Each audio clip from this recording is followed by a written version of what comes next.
All right, you guys are being recorded on my cloud. You're already being recorded on Dawn and Michael's robot, so it doesn't really matter. Brendan just is pulling away from and heading home from a listing appointment. He and I talked about the house a little bit. Um, but what I'm really curious about, Brendan, is did you have the concession to buyer's agent conversation on the appointment? Did you have that talk? Absolutely. Okay. Tell us, Uh, tell us about the yeah, talk. I let them know what the updates are and how the process used to work, and that to make sure that they're expecting the buyer broker compensation to come in when they receive an offer. Mhm. So And I you, let them, I let them know that, hey, this is up for negotiation, but I can guarantee you that when an offer comes in, there will be a form asking for compensation. okay. And how did they respond to all that? They What were did fine with it. did they kick, scream, piss, moan at all? Didn't bat an eye at it. I just said, okay, All right. they basically said, we'll deal with it when it comes in. Very No. good. Okay. So this is just so you guys know, everybody that I know, that not just in our offices, but everybody that I know that puts on a listing, um, my friends, yeah, excuse me while I'm plugging in my machine. My friends, my fellow realtors, busy agents, I'll ask them the same thing when they put it on the listing. Same thing I just asked Brendan, which is essentially, did you have the talk and how did it go? And the answer is generally the same, which is, oh yeah, okay. Yeah, we'll deal with it when it comes in.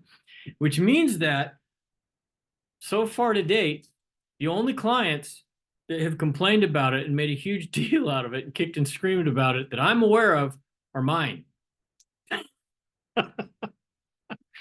So lucky me.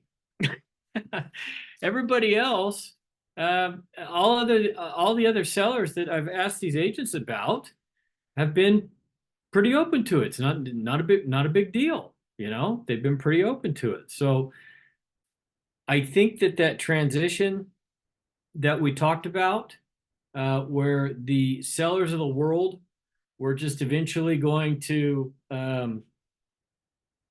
basically accept the fact that these requests were going to be coming, albeit in a different way. I think we're ahead of the curve. I really do. Like everybody I talk to says they have the same conversation that Brendan had with his seller, which is, hey, look, here the rules have changed. You've probably heard about it. You've got to understand that more than likely we're going to get these requests with any potential purchase offers. And the sellers have all answered in pretty much the same way, which is okay, we'll deal with it when it comes in, right? None of this, hey, I heard we don't have to pay. Hey, I'm not gonna pay. Hey, it's just not out there. It's really not out there to the level that we thought it might be. Unless you're Damian and you just got a knack for picking those clients, right? If you got a real knack for picking those clients, then they'll show up, right? You also might have heard me at the top of the hour or top of the meeting, kind of conversing with Steve.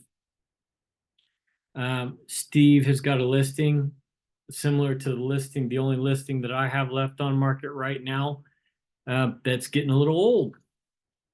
He's lost some traction on it. He asked us about it a couple of weeks ago or a week ago about how to generate traffic, how to generate new interest. He's been doing that. It's not going really, really well. And, he needs to get something to happen with it. He needs to get something going. And I've got one that's in exactly the same spot. And Steve's going to have the reduction talk. He's tried some other things. He's tried some other methods. And he's at the point now where he really needs a reduction to get things moving forward. And I've got one that's the same that I think I told you about.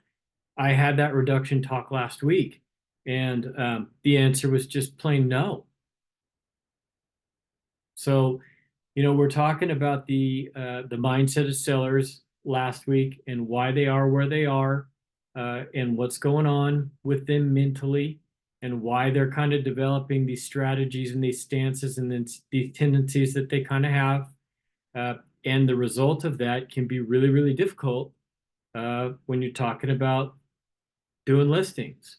You might have a situation, and I hope Steve doesn't have this. I hope they understand that, you know, Steve's got their best interest in mind and he really, really needs us to move on. But it is possible also that you'll just get someone that says just plain no, right? So where we are now with my listing is it's really kind of frustrating because I know that they need a reduction. I know that nobody wants it. I've gotten to the point where I'm not getting any more traffic. I'm getting very little inquiry, although I do have a showing scheduled for tomorrow out of the blue that, you know, I don't even know where it came from. But, you know, we need a reduction. We need something to happen because it's one of 26 houses, you know, that are direct comps that are for sale right now.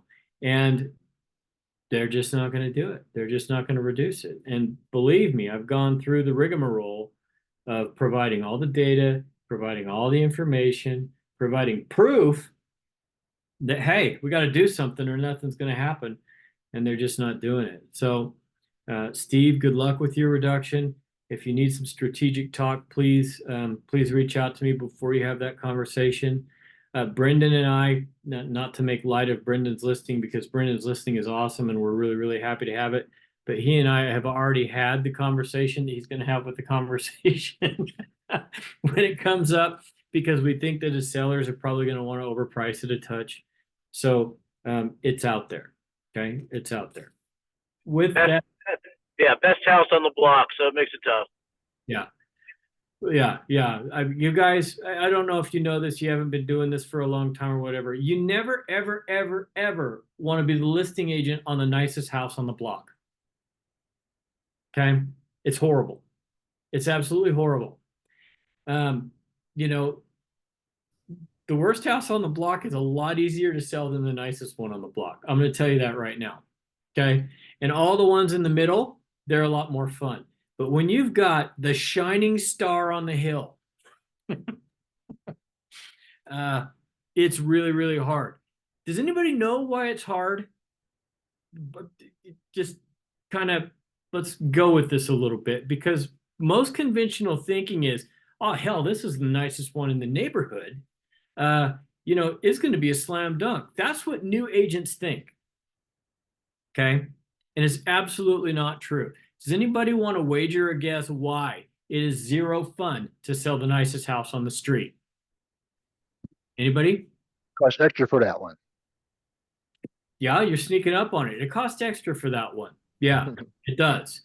Right. So let's just use round numbers.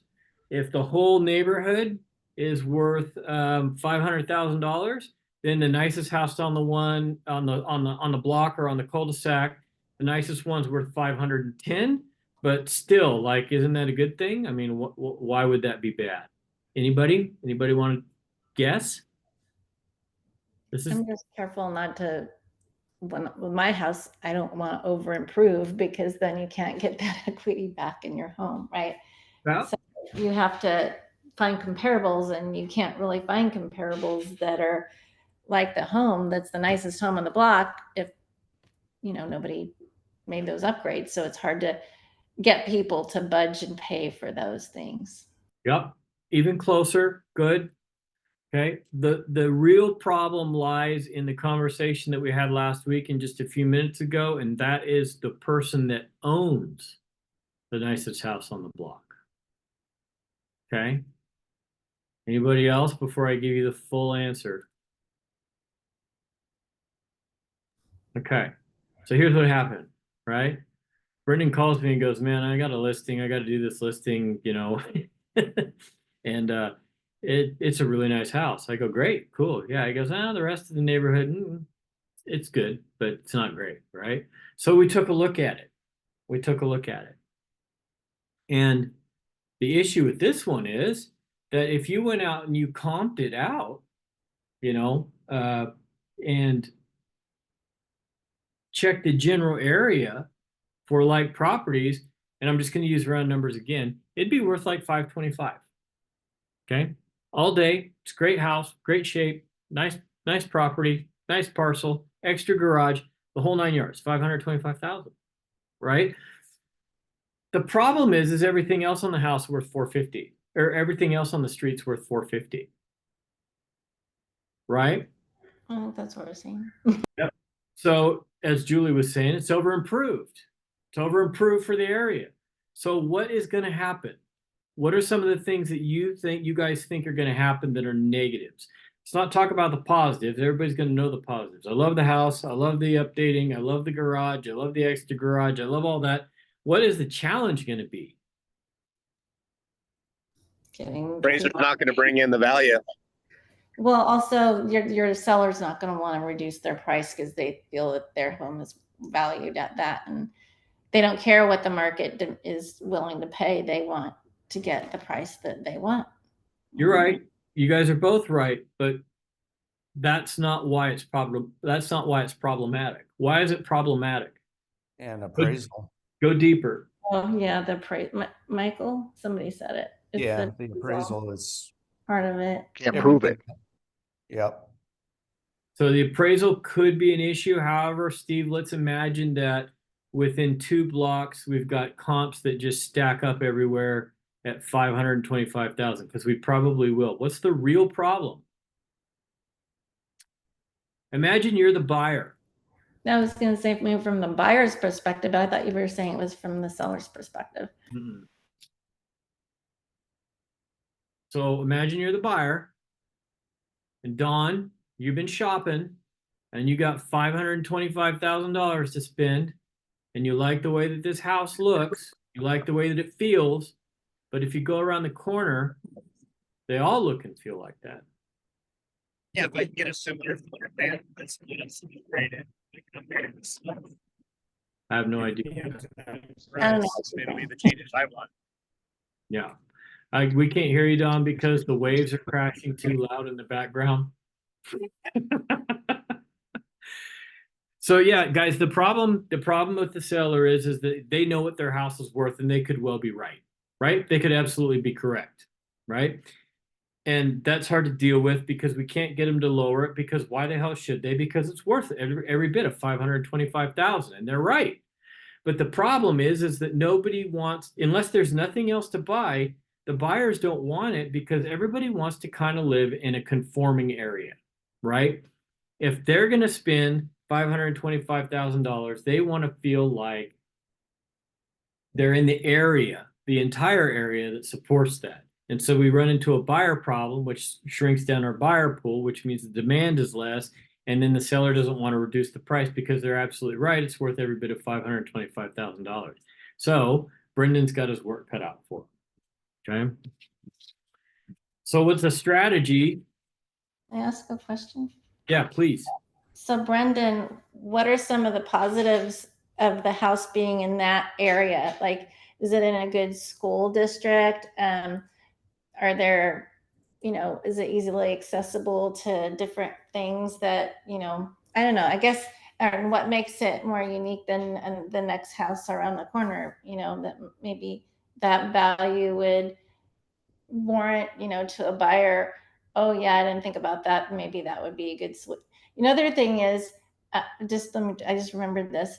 When I used to put my rental property up, I would put it on Zillow, and I would just like take pictures of the entire area around the property and talk about all the amenities and things that were close by. There's parks, there's this, there's that. And it would look so beautiful. And I'd paint this picture.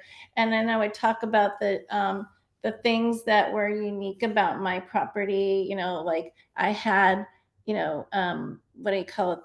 The countertops that, they were, what is it called? Not granite, but the other one. And then they're non-porous, and they, I went into more detail, like the countertops are non-porous and you can't get back, bacteria doesn't stay on them. And, I've got this great double stack, brand new washer dryer, it's more in the most, well sought after area. We've got great school districts, blah, blah, blah, blah, blah. And people from around the world would be contacting me, and I would get appointments, you know, and I got more money than the other properties in the around my area.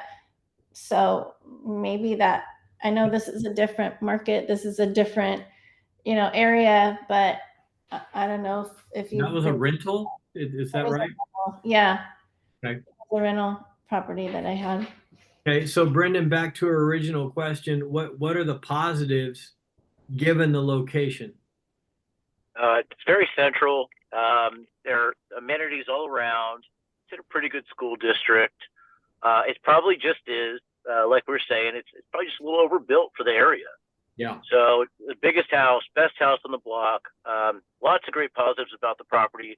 But we're probably looking for a specialty buyer, maybe somebody that wants to run their business out of there or has equipment they need to store for their business. So it just shrinks down our buyer pool. And you may not have, for the price we're going to put it on for, there's not a lot of people looking in that price range in that area. So it's a great house, but the buyer pool is smaller, and yeah, if we're going to be looking for a specialty buyer. Where is the property and what price are you going to put out? Because I think that you pointed out the differences right there, and there are people that will pay a little bit more if they don't have to pay for storing or don't have to pay for, you know, another business location, and that's acceptable in that area. People will value that a little bit more. They might not pay what you're asking for it, but they might pay more than what, you know, other homes in the area are, you know. Yeah. So it's over on Howe and Cottage area. Okay. Yeah. So I mean, Kaiser's not too far from there. There's a lot of positives about the property. But again, you know, when you're looking for somebody that needs to store equipment or owns their own business, the buyer pool just shrinks is all. So I think we'll get it done. I know we'll get it done sooner or later. It's not going to be a slam dunk and an easy listing is all, which is fine. So let me ask you guys a question after you've heard Brendan talk about everything, because I think this is important, and that is this. I think we all agree that, you know, it's worth listing the property. None of us would turn down the listing, even though it was challenging. I think we all agree that we understand that it's probably going to be on market for a little bit longer than we would prefer. I think we all agree that it's going to be pretty intensive on Brendan's time. Everybody agree with me so far? Not if you agree with me. Okay. So we also are going to anticipate that, you know, the property's got a really good chance of going through a reduction or maybe two, okay, until we find that right buyer, because we've got a smaller pool to work with, right? We got to find the right person. We got to wade through it. Okay. Knowing all of that, let's talk about your marketing package for the property. Okay, let's talk about your marketing package for the property. And we don't have to get super, super detailed, but there are different ways that people market listings. All right. The first way, let's just call it the easy way, the inexpensive way, the cheap way, which would be like the bare minimum. Okay, nice photo package, bare minimum, right? And then let's talk about the middle of the road. The middle of the road might be a nice photo package and a little bit of video. Okay. And then let's talk about the Cadillac of marketing, and that would be a really nice photo package with some extra specialty photos, a complete video, and you know, and a Matterport tour. If you don't know what a Matterport tour is, it's a 3D tour, so you're going to go around the house and look 360 degrees with your finger. Okay. Hello, Ariel. knowing that the dynamics of the listing, okay, knowing the dynamics of the listing, what I want to do is I want you to turn your camera on, and I want you to give me a 1, 2, or a 3. The 1 is the least expensive marketing package. The 2 is the middle of the road. And then the 3 is the Cadillac. Knowing everything that I just told you and forecasting on the listing, which one are you going to do? Let me see. Brendan doesn't have to go on camera because I already know which one he's doing. I don't know. That's a tough one. 1, 2, or 3. I think if we saw the property, it'd be a little bit easier, but I don't know. Nope, it's not. You guys quit stalling and give me a 1, 2, or a 3. No more stalling. 1, 2, or 3. Which one's it going to be? I think it's going to be the opposite of what I expect. Yeah, I think it's probably going to be 3, just because I probably, I don't know.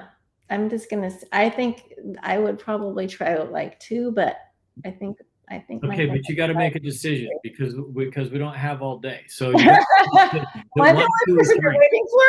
I'm gonna go with 2 just to be different. All right. Yeah. 2, Brendan, I already know what you're doing. I don't know what he's doing. Okay. All right. So I'm I'm I'm just going to tell you that without a doubt and without even second guessing it, it would be 3. Absolutely, positively 3. Yeah. Okay. As an agent, you got to spend the money. It's got to be 3. And here's why. Okay. Here's the real reason why. The real couple of reasons why. Number one, in a more challenging listing, you want to have as much media out there as possible because you want to try and attract that specialty buyer, especially if you think it's going to be hard to sell. You can't skip on the quote unquote media because you really have to expand your reach. Okay. Number two, and even more importantly, right now in this climate, in the climate that we're in right now, is your seller cannot have an excuse to say you didn't do something.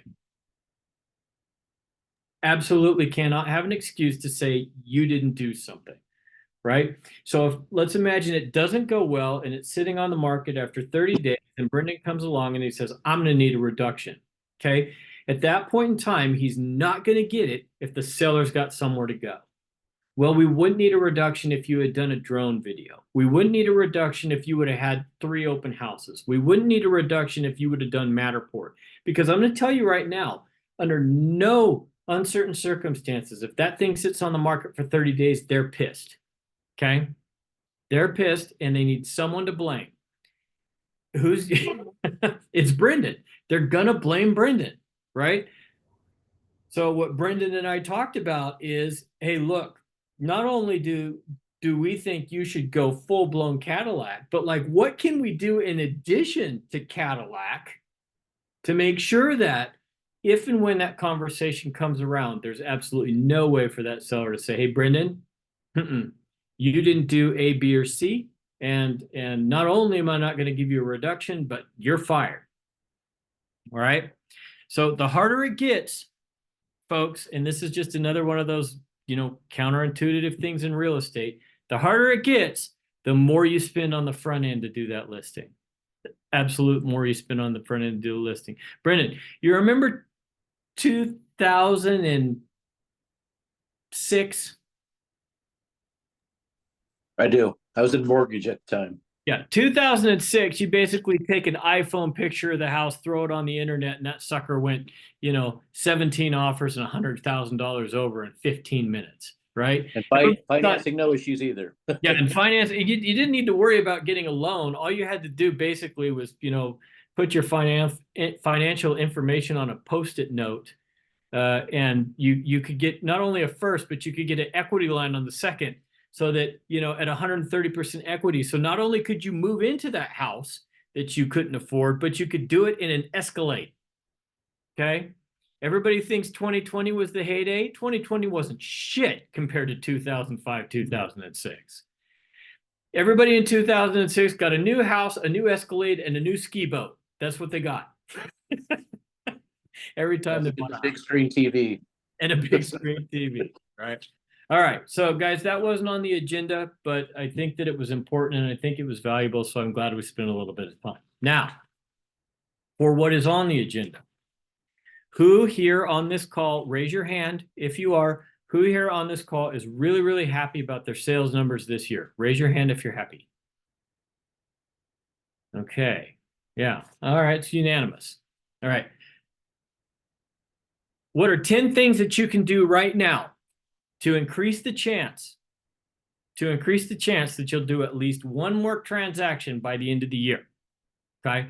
And if you want to do one more transaction by the end of the year, I'm going to remind you, if you want to do one more transaction by the end of the year, you have somewhere between 15 and 20 days to get that transaction in escrow from today.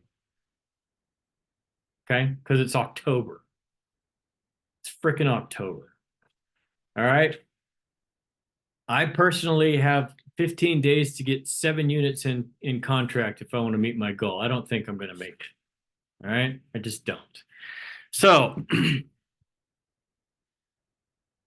Here's 10 things, right? Some of them are going to sound repetitive, but some of them might not. Okay. But Damian, I don't have time. That's a lie. Okay. Here we go. Number 1, get more active on social media. Okay. And it's not for the reasons you think that, like, oh my God, I got to be on social media. Everybody's doing it. That's not what it is. Okay. That's not what it is. That's not what it's for. Okay. But you might think that everybody knows you're selling real estate, and you would be wrong. Right? You would be wrong. You have to build a bridge between real estate and you. And all of this that I'm going to tell you about is designed to do that, but social media is one of them. Now, let me talk to you a little bit more about social media. All right. You got to do different things. Okay. Nobody wants to see the person that all they do is talk about real estate, right? Nobody wants to see that. So you do have to lean into real estate knowledge. Okay. But you're going to need to get a little bit creative with it. All right. You're going to need to bring something to the table that maybe gets people to stop, wait, and look. Like, I know you keep hearing that it's best to wait for the rate buyer, but you're stupid if you don't buy a house right now. Don't say it like that. Do it in another way. Lean into it's time to buy, and you better be prepared to say why. Okay. You better be prepared to say why, because even if they don't say it in the comments, they're going to say it to you when they send you a message. You better have an answer. Okay. If you don't have an answer, you're in real trouble. If you need an answer, let me know. And then post non-real estate related things, right? Post stuff that's fun. Post stuff that's interesting. Talk about restaurants or fairs or whatever. Jessica's really good at this. Talk about the local event or whatever else. I mean, people are going to look at her post because they're excited, but they're still going to build the bridge between the fact that, her and real estate, the association. KV Core has a function that will post for you automatically. Okay. It doesn't post a whole lot of stuff often, but it will help augment what you're doing. All right. If you need to know about that, you need to reach out to Michael, or you need to reach out to Jessica, because I don't even understand it. Okay. Work on your profile. We'll talk about that a little bit more at the end with some exciting news. Make sure that your profile is consistent. Make sure that your profile on all platforms is tuned up. Yeah, Julie, what? Yeah. So I'm already working on all this stuff. I've been working on all this stuff. It takes forever. But you said before once that there is a place that you can go to in KV Core, and they can set up like your your whole basic stuff, not necessarily social media, but just getting all of your things connected. I haven't even been able to focus on that. That's my next project, because I'm just trying to get everything else launched, and then my automations and stuff. Can you send out like an email or text or put it in chat or something where we can connect with that group that helps you, that you pay for, helps you get things going? No. I don't think it was me. Chicken. Okay. Well, I'll have to look then. I think it is available. I think I saw something. I'm sure that it's available, but I haven't used it, and I don't know anything about it. I don't think so. I don't think that it was me. Yeah. All right. Sorry for interrupting. Yeah. No problem. So work on your consistency and profiling. Make sure that your profile is as described and as recommended on all platforms, whether that be a Google platform, whether that be Zillow or Realtor.com or the NextHome platform. Make sure it's all there. Make sure it has the same picture. Make sure that your profiling information is complete. Make sure that all your social media links are in there. Really go through and do that. If you haven't done that yet, you really, really, really got to do that. All right. It builds consistency, it increases branding, and it gives you validity. Okay. Again, like I said, a little bit more on that in a minute. I need you, or you should be needing to communicate directly with those people in your SOI, sphere of influence, right? You need to be having conversations with people because they will shock you. The person that you thought would be the last person that you would have a real estate conversation with may be your next client. All right. I can tell you I can tell you right now, that it's absolutely true. Brendan, guess who my next client is? It's going to blow your mind. You might know, but just guess who it is. It's going to blow No your clue. mind. Who? No clue. Walter. See his face? Okay. You just don't know. Unless you're having those conversations, you just don't know. But when you communicate with your sphere of influence, people don't talk about real estate unless they bring it up. Okay? Because nobody likes that. Right? Nobody likes when you give them a call to see how they're doing and you switch right into real estate. They don't like that. Okay? Talk about something else. Mention that you saw one of their posts. Mention, hey, this is about the time of year that, we went to that restaurant that one time, or whatever. Have other conversations. They will take you into real estate for either them or for somebody they know. How many of you make 5 calls a day in your sphere of influence or send 5 text messages a day in your sphere of influence like clockwork? How many of you do that? That's what I thought. Okay. If you're not out there, you're not putting yourself in line for them to use you, but most importantly, you're not putting yourself in line for them to refer you. Okay? They will do your work for you if you stay front of mind. Okay? I'm not telling you, don't have to spend a whole lot of time. Just check in with them. Send them something from social media that reminds you of when you guys were kids together or something. Hey, remember when we jumped our bikes like this? I mean, just stay in touch with them. Okay? Pound the pavement and knock on doors. How many of you ever knocked on doors? Yeah, it sucks. But it's a way. Okay? It's a way. And if you need door hangers, you can let me know.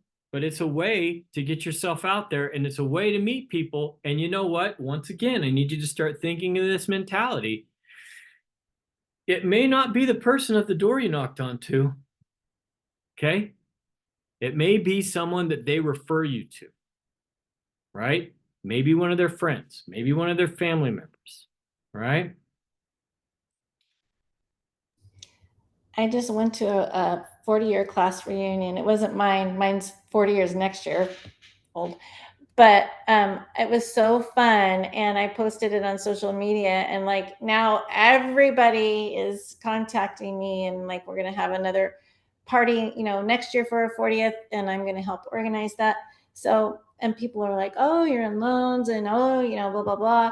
I'm making all these contacts, real estate attorneys. I mean, people that I went to school with were really, they've done really really well. So it was a great form of contacts too, and I got to be around people that I know and that know and trust me.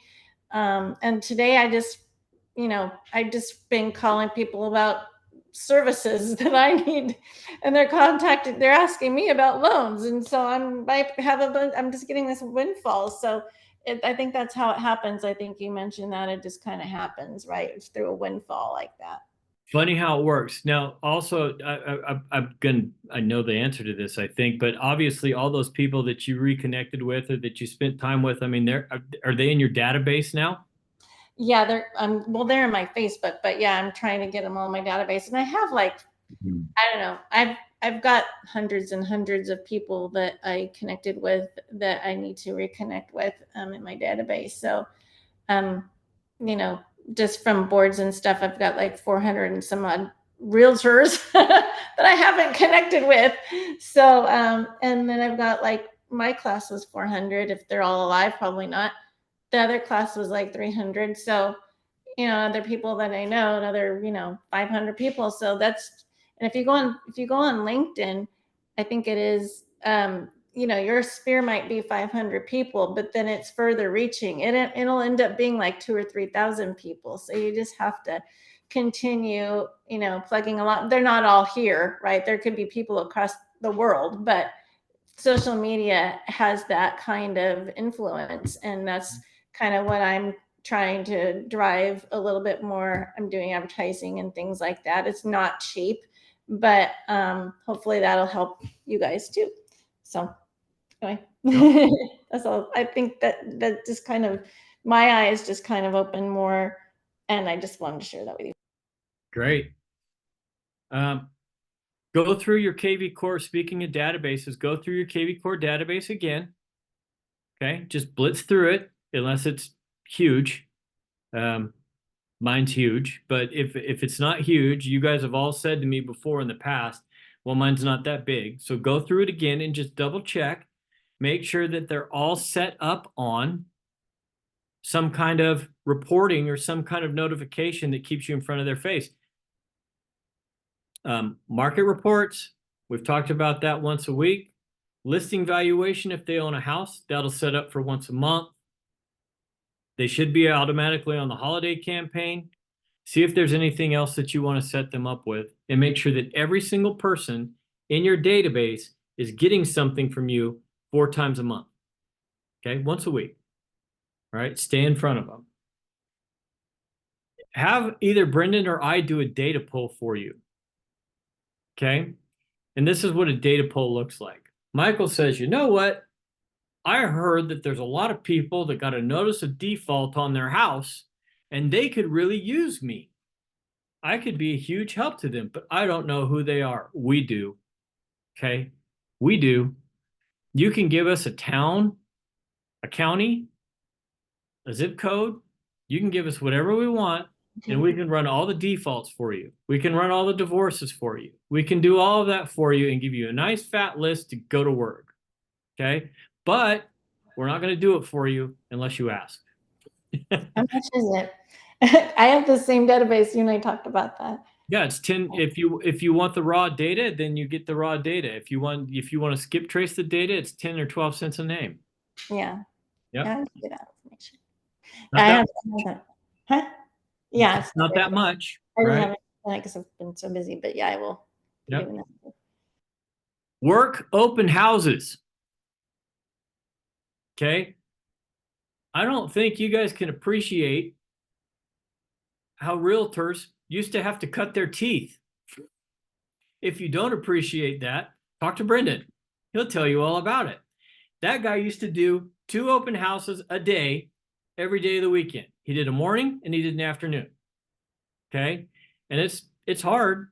It's not the most fun. And I know that we'd all rather be doing other things on weekends, but if you want to impact your business, the quickest way to do that is to work open houses. Okay. Is to work open houses. Every agent in the MLS that's got an active listing on right now, unless it's the first week of business, would love for you to hold their listing open. I promise you, they would love to do it. We all have to do it the first weekend. It's part of what we do. But after that, their seller wants that thing open every weekend and they don't want to do it. Okay? They don't want to do it. So all you got to do is call them or even text them and say, hey, I love your listing on Main Street. I'd love to hold it open for you on Saturday or Sunday. What do you think? Right? That will be the fastest text back you ever get from a realtor. They'll be like, hell yeah. What time you want to do it? I'll update the MLS right now. Right? Work open houses. Along those lines, advertise on social media or however you want to do it. Advertise other people's listings if you don't have listings of your own. Find the coolest listing in the area that you want to focus on and advertise it. Just ask the agent first. Okay? Ask the agent first. And it goes a little something like this. Hey, Brendan, I saw your listing on Main Street. I really, really like it. Look, would you mind if I posted it on my Facebook page? You know what they're going to say? Yeah, go ahead. Right? Go ahead. Please. Have your whole office do it. Sure. Go ahead. Okay? It gives you content. Okay? You should, down at the bottom of the post, write listed by the actual listing agent's name. Okay? But nobody ever makes it to that. Okay? They just think it's your listing. They think that you're active. They think that you're listing cool properties. If you don't believe me, I want you to all go on social media and look up an agent named Colby Gray. Okay? You would think that this kid is listing property every week. Colby doesn't sell property. He has everybody else sell. He's the, yeah. No, Anyway. he's brand new. He sells the shit out of property. He hasn't been doing it long enough to do any listings. Colby- He's a buyer's agent. Colby Gray. Okay, Yeah, thanks he's for buyer's letting me agent. know, Colby. He's not EXP. No, but you would never know. You would never ever know. And his feed looks like, man, this guy is listing property all over the place, right? Got it down. I have a friend in the Bay Area. She's one of the top 3% in Santa Clara County. If she doesn't have a listing, which she usually does have a listing, then she'll go out and she'll either hold one open, or if somebody's, because usually people will put on there, I need somebody to hold this thing open. So she'll just hold it open.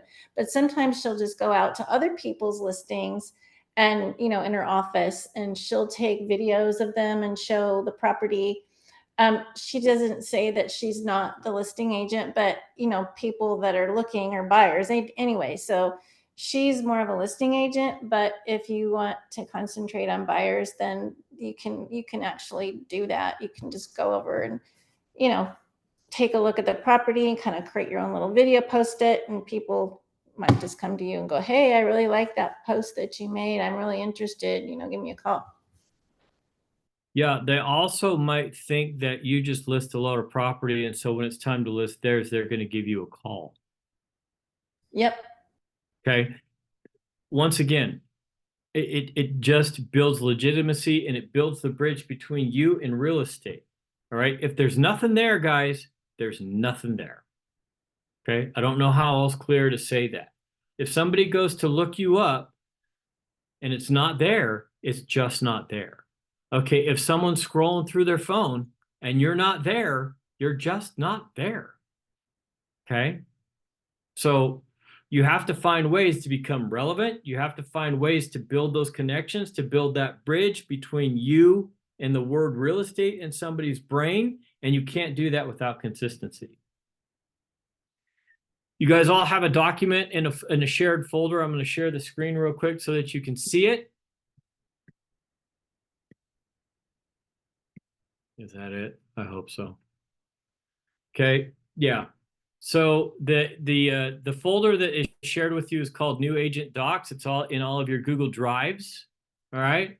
If you look in your Google Drive under the email that I have you listed under for NextHome, you're going to find that folder. If you haven't seen it before, please look it up. But if you go into that folder, you're going to have the opportunity to do a couple of things. You can review a document called 5 Practices for Immediate Change that I wrote for you. Oh, look at that. Look who we got there. Totally distracted. Yep, that's me. And then you can review things like the top 5 words to drop and the 5 actions to a transaction. Some of those actions are in what I just described, and some of them are different. Okay. But there's one thing that I can absolutely guarantee you guys. Absolutely guarantee you guys. If you don't do something, nothing will happen. Okay. Well, now there's 2 of them. How are we supposed to get anything done? There's 2 of them. If you don't do something, nothing will get done. We are absolutely not in a market situation where we can just kind of sit back and something good is going to happen. It's just not. You got to take action. You got to put in some effort or do some things to get the ball rolling to hope to get something done. Who wants to do another transaction before the end of the year? If you want to do another transaction before the end of the year, raise your hand. Everybody agrees. Consistency. Nope, Karen doesn't. Karen's thinking about it. Okay, she does. All right, good. All right, good. All right, before we wrap up, I'm going to tell you about the meeting that Brendan and I had today. I'm really, really excited about it. You guys all know where I land on profiling and consistent profiling and building brand. You all know how important I think it is. You all know how much time I think you should spend on it. You all know that I think it is the foundation of a real estate business. If you have conversations with anybody that doesn't know you, or even the people that do, and you start to talk about a little bit of business and they start to get interested, everybody tell me what the first thing they do is when you're looking or not. What do they do? How do we spot check in this new world? How do we spot check somebody for legitimacy or performance? How do we do that? They Google you. They Google you. Come up online. Yep. Look you up online. Guys, I mean, I know there's some people out there that are using Mozilla or frickin', the Apple one, Safari or whatever. What is 95% of the world running as a web browser? Come on, it's not that hard. Starts with G, ends with Google. Oh, it's Google. Google, Chrome.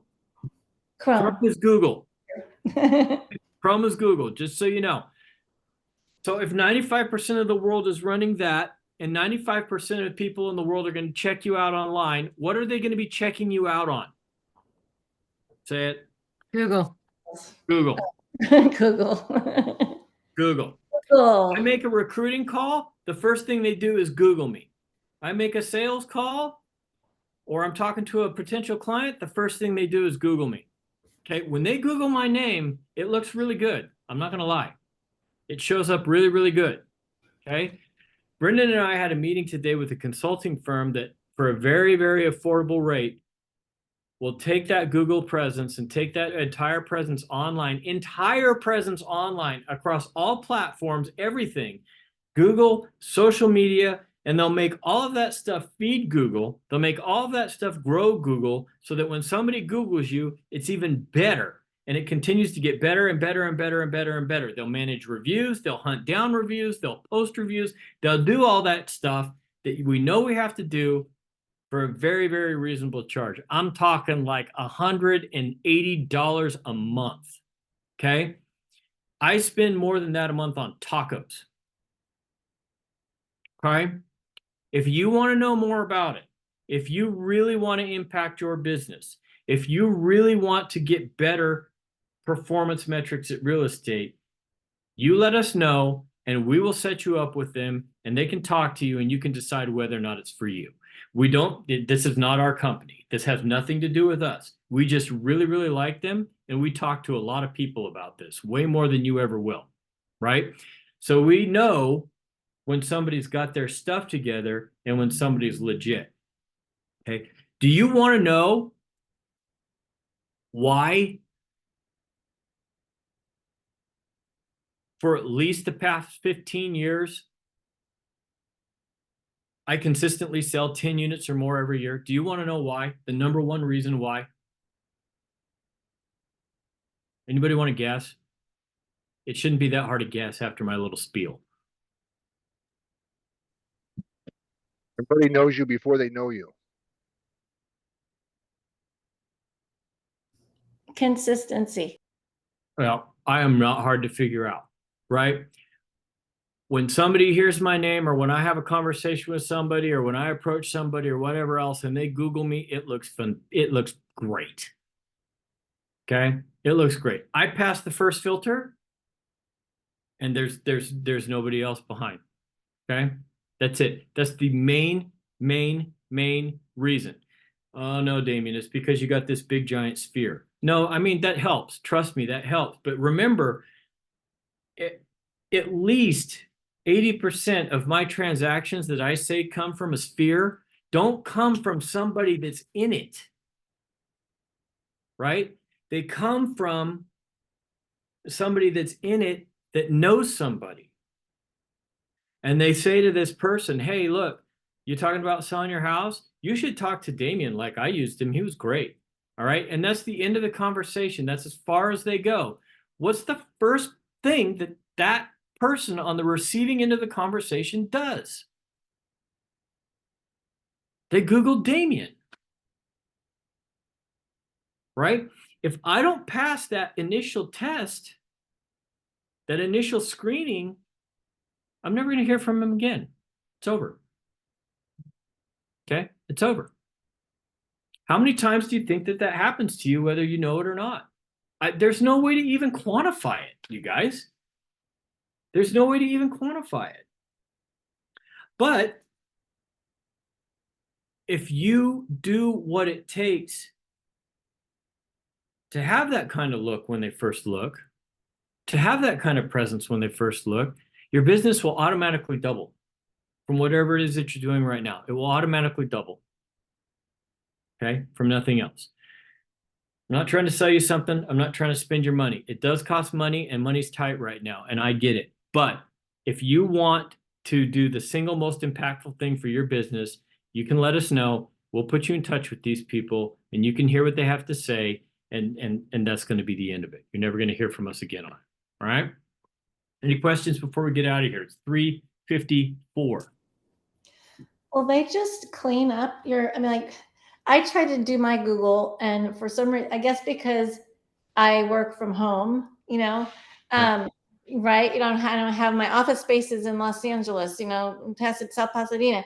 So Yeah. I can't take a picture of the outside of my office and everything. And so they wouldn't, that's like the last thing I have to do. And I haven't been able to do it. So The answer to your question is yes, they will clean all that up. okay, that's all I need. That's all, and then I'm good. I mean, everything else will get fed. I don't need anything else fed for me. So can they do like a one-time charge then? Probably, I don't know. Probably. Okay. Well, send Yeah. me that information, then that'd be great. Thank you. Probably. Okay. Anything else? No? No. Brendan, anything to add before we get out of here? I've name dropped you like the entire meeting, so. Yeah. No, I don't, I think there's opportunity out there still. There's a ton of inventory. Find some buyers and let them know how much of an opportunity there is right now. Yep. Yep. Anybody else? Okay, I'm gonna click the button. Yep. You guys have a good rest of your week. Watch some football tonight and do 5 of the 10 things that I told you, and you'll have something in escrow soon. All right. See you later.